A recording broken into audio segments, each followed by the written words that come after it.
katanya orang kaya, Bapak. Iya. Pas jadi mualaf, habis dong hartanya. Habis. Menyesal. Bapak, kenapa masuk Islam? Coba.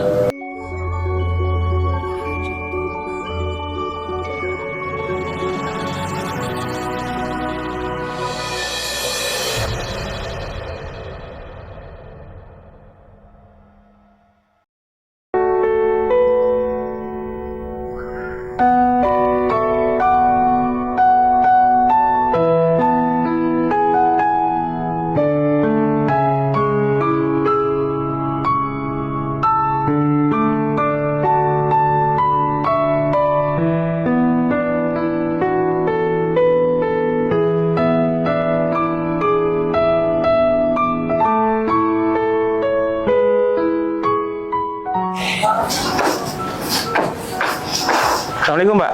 Waalaikumsalam. Bapak namanya Pak Berta itu Bapak bukan ya? Siapa? Saya sudah Berta. Bapak yang namanya Pak Berta? Ngojek, Bapak? Iya, Pak.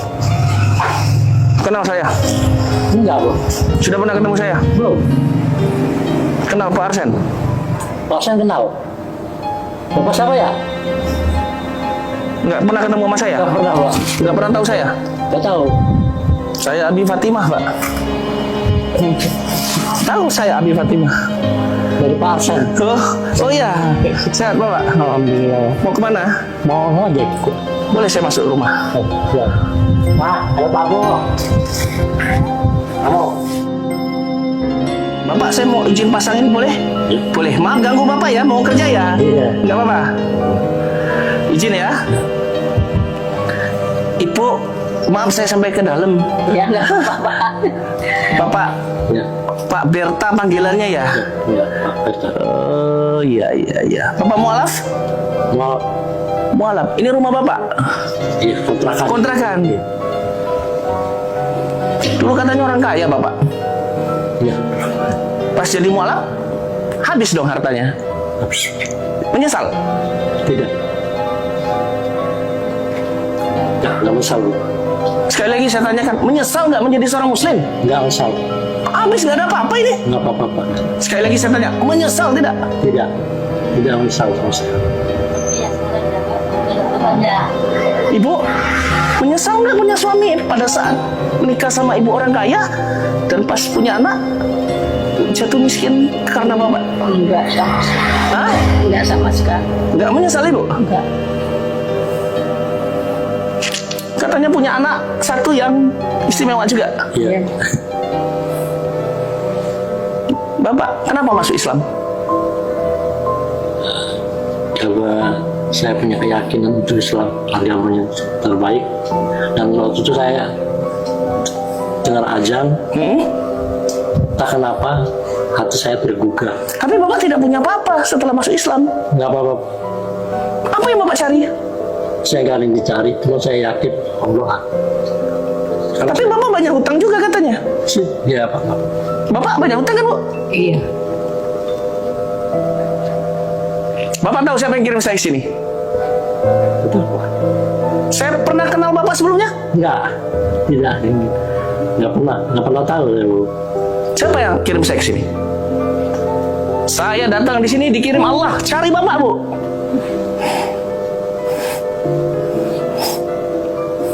Bapak, saya mau tanya sama Bapak.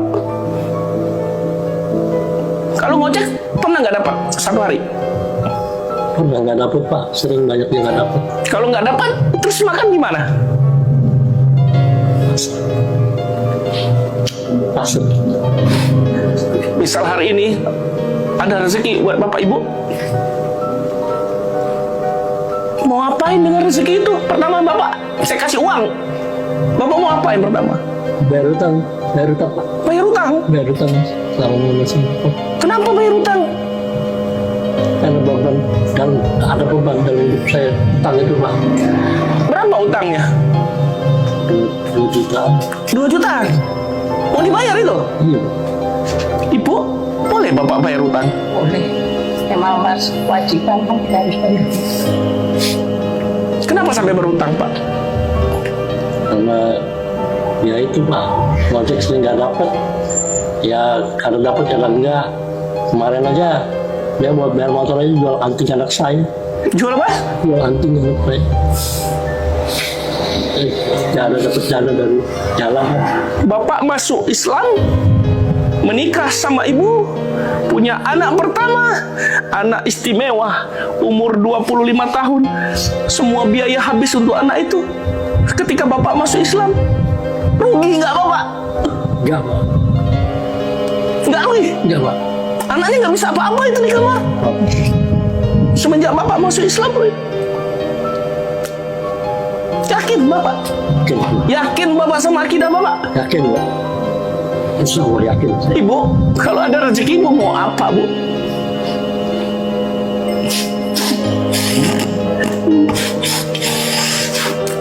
Kalau Ibu saya kasih rezeki dari Allah, karena Allah kirim saya ke sini.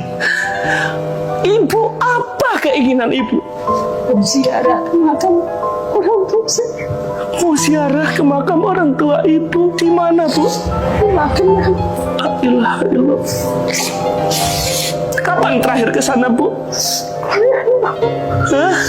udah lama. Ibu saya meninggalkan saya. Nggak pernah bisa semenjak Ibu meninggal. Karena nggak punya ya, Pak ya. Ini ada biaya. Jangankan ke sono, Pak.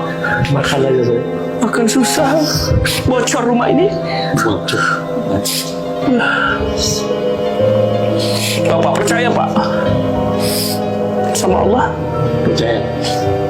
Bapak ngerasa ujian Bapak ini berat nggak, saya tanya? Bapak mampu nggak? Saya yakin mampu. Masih banyak di luar sana yang lebih parah dari saya. Masih banyak ya. Masih banyak. Saya masih bersyukur sudah begini, Pak. Ibu, istiqomah ya Bu ya. Bapak, hari ini saya datang ke sini dari jauh. Saya datang dari jauh cari Bapak di sini karena Allah, Pak.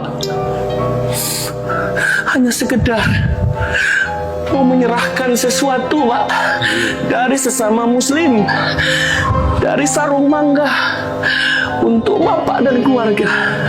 Kalau memang Bapak mau bayar hutang, bayar. Kalau Ibu mau ke Magelang, nyekar makam almarhumah, silakan nyekar. Tolong diterima, Bapak. 10.350.000 rupiah, Pak, dari donatur Bapak Ibu. Terima ya.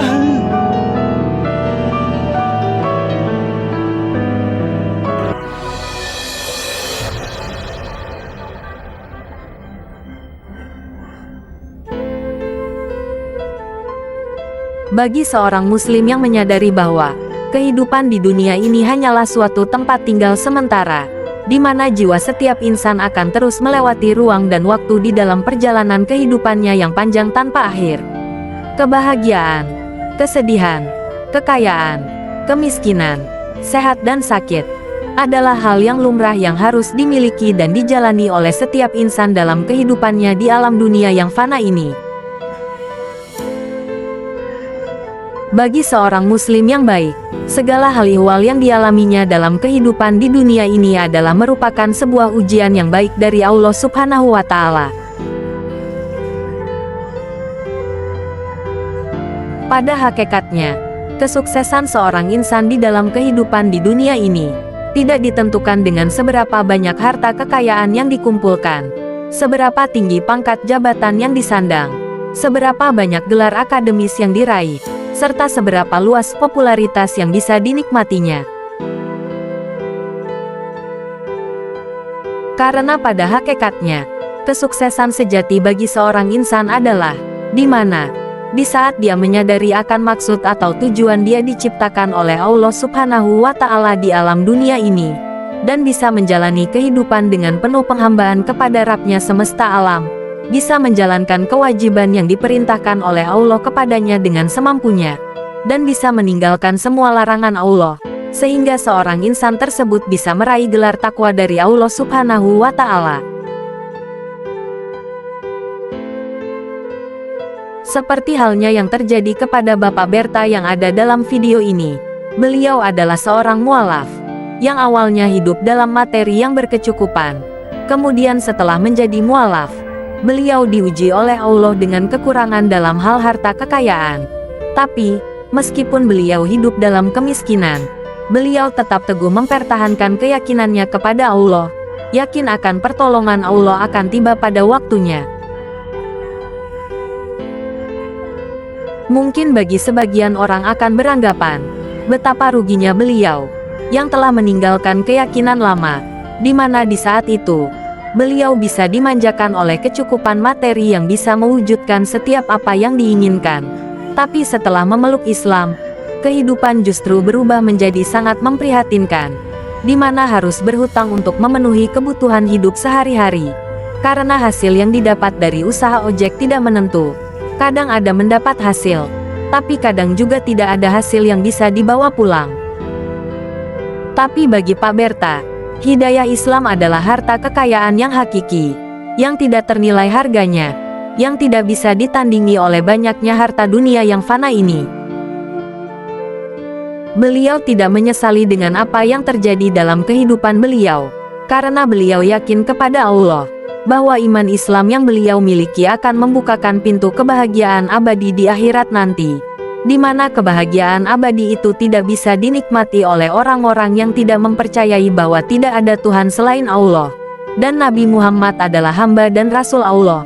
Meskipun orang-orang tersebut di dalam dunia ini hidup dengan penuh kemewahan harta kekayaan dunia, dan bisa menikmati setiap keinginan syahwat duniawi mereka,